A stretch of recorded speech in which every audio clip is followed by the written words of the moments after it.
Is this really happening?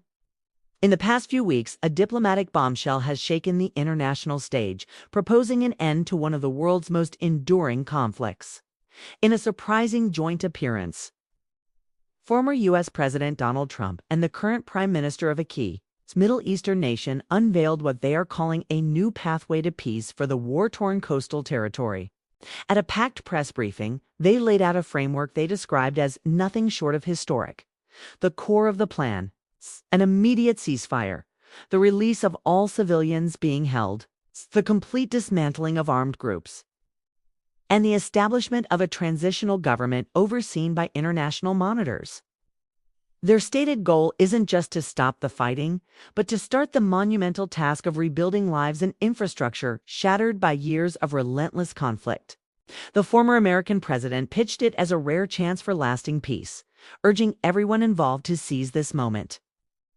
The Prime Minister stood beside him, echoing the call for peace, but with a firm condition: his nation's security interests would be fully protected. He made it clear that control over sensitive borders and airspace would remain in their hands until ironclad guarantees were in place. But almost immediately, the world split in two. Supporters saw a glimmer of hope, a potential end to the suffering. Critics, however, sounded the alarm, warning that the proposal seems heavily one-sided. Voices from within the region itself were quick to point out a major flaw. While the plan talks about a path to self-governance, it offers no concrete timelines or guarantees. Some argue it puts all the pressure on one side to comply, while the other keeps a tight grip on control. Internationally, the reaction has been just as divided. Some neighboring countries have cautiously welcomed the news, seeing it as an opportunity to finally bring some stability to their own backyards. Others have slammed the plan as dangerously incomplete, arguing it fails to address the deep-rooted historical issues that fuel the conflict. Major aid organizations are demanding clarity. How will displaced families be resettled? How will aid be delivered fairly and without interference? For the former U.S. leader, this move burnishes his reputation as a global dealmaker. For the Middle Eastern Prime Minister, it's a strategic masterstroke, allowing him to appear open to peace on the world stage while maintaining a strong, flexible position at home. But seasoned observers know the truth. Press conferences don't build peace. The real test is whether any of this can actually be implemented on the ground, and the conditions are incredibly steep. A key part of the deal is the complete disarmament of all armed groups operating in the territory. The framework also sets a strict deadline for the release of everyone currently being held captive. If these conditions aren't met, the whole agreement collapses and it's back to square one. Analysts say this puts immense pressure on the local leadership, potentially trapping them in an impossible no-win situation. Meanwhile, for the people living through this, life is a daily struggle for survival. Communities are crippled by shortages of electricity, clean water, and basic medical supplies. Entire neighborhoods lie in ruins, and families are trapped in a state of constant uncertainty. For these civilians, grand promises of peace only matter if they lead to immediate, tangible relief. Can they finally get food? Can their children go to a clinic? To address this, the plan includes a massive reconstruction package, supposed to be funded by international donors.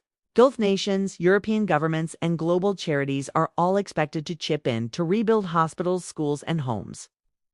But here's another catch. Without strict transparency and accountability, experts warn that this flood of aid could easily be mismanaged or worse, diverted, never reaching those who need it most. One of the most fiercely debated parts of the framework is the role of international monitors. The plan calls for a multinational force, maybe under the UN, to supervise the disarmament and oversee the new government until elections can be held. While this could bring a much-needed period of stability, it opens a Pandora's box of questions about sovereignty. How long would foreign oversight last, and who decides when it ends? So where does that leave us? Experts are completely split. Some see this as a bold, necessary step forward, arguing that even a temporary halt in the violence is worth it to save lives and open the door for dialogue. Others are far more cynical, dismissing it as just another recycled blueprint for failure. They point to a long history of broken agreements and shattered trust. For ordinary families caught in the crossfire, all this political maneuvering feels a world away. On one side, people in border towns live in constant fear of the next rocket attack. On the other side, residents of the territory face displacement, hunger, and the rubble of their former homes. For them, success isn't measured in diplomatic victories. It's measured in safety, dignity, and a chance to live a normal life. The world now holds its breath, waiting to see how the local factions will respond. If they accept, we could see the beginnings of reconstruction and a fragile sense of hope. If they reject it, a new and devastating round of confrontation seems almost certain. Whatever happens next will directly impact the future of millions of lives. As this story continues to unfold, one thing is crystal clear. Lasting peace can't be dictated from a podium.